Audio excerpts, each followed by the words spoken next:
Are we going to have picture problems all the way through? We did make them on that, so it may... Well, It's supposed to be over on that side. We'll see what happens. And a lot of this may be blank, don't worry. It's primarily just sort of a lot of pretty pictures, like my blog. So there shouldn't be a problem if you can't do it. All right, so... Don't stress about it. It's not good.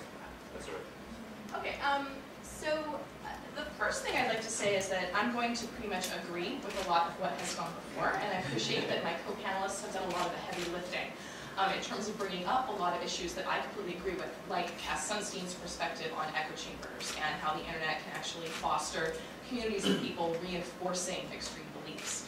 I have seen that. I'm a firm believer that that happens. Am I optimistic about science blogging as a whole? Parts of it, yes, and parts of it, no.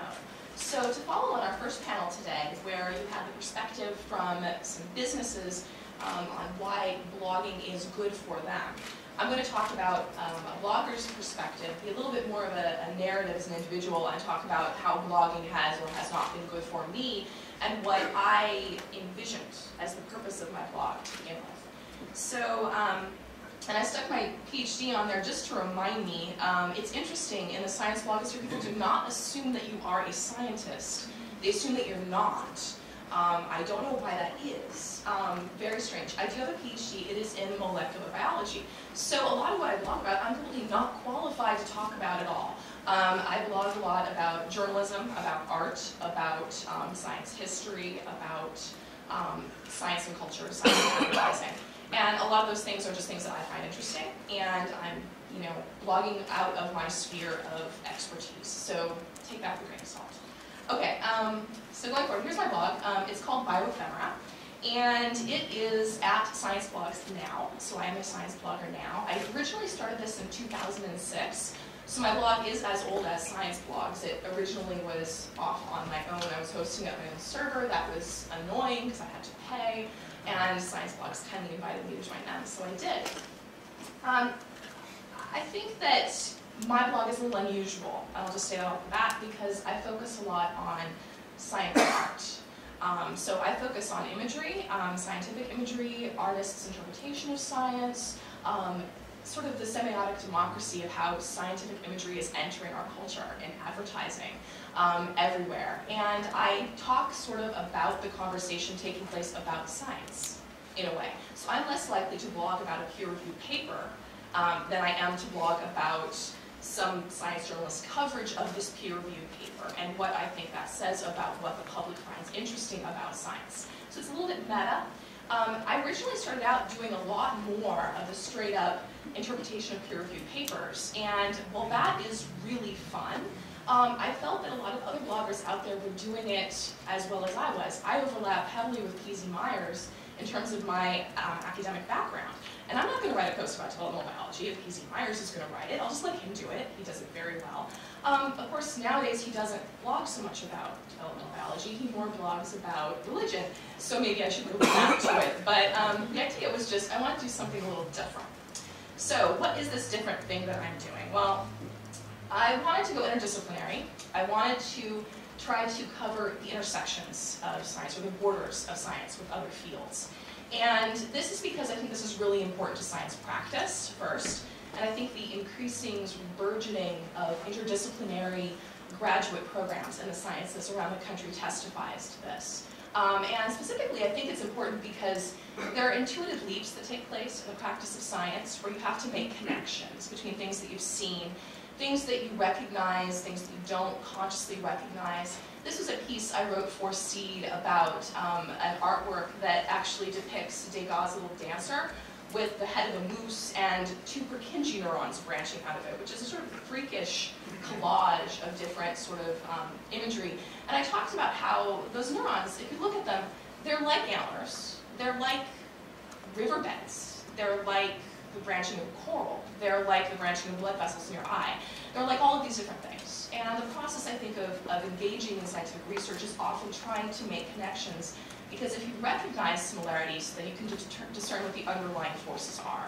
So that's one of the reasons why I think focusing on the visual is a lot of fun. policy, communication, and education, and I had a little bit of experience in this because while I was at Berkeley as a graduate student, I started a journal. This was pre-blog, so this was actually a print journal. It still is a print journal. It's in its 17th issue. But I just really thought it was important to give graduate students in the sciences a chance to try to communicate their work to a broader audience and make it accessible and relevant. And so I thought by blogging, maybe I would get some of that conversation going online. Science policy. So I spent 2 years in DC before coming here to Harvard Law School as a Science and Technology Policy Fellow at the National Institutes of Health. And I'm really interested in how the public perceives science because of the science policy ramifications. And when I got to DC, I fully expected to use my science on behalf of the American public, and they said, oh, you know how to blog? That is wonderful. Please start the first federal blog for teens. Here you go. So I started the first federal blog for teens, which is called the Cerebellum blog, which is the National Institute on Drug Abuse. And that was like pulling teeth. The blog exists. I'm very proud of them. They have allowed comments. They have kept it going, but they are so scared because, you know, you don't want to have a bunch of people saying, meth is cool, do meth, man, on the National Institute of Drug Abuse page.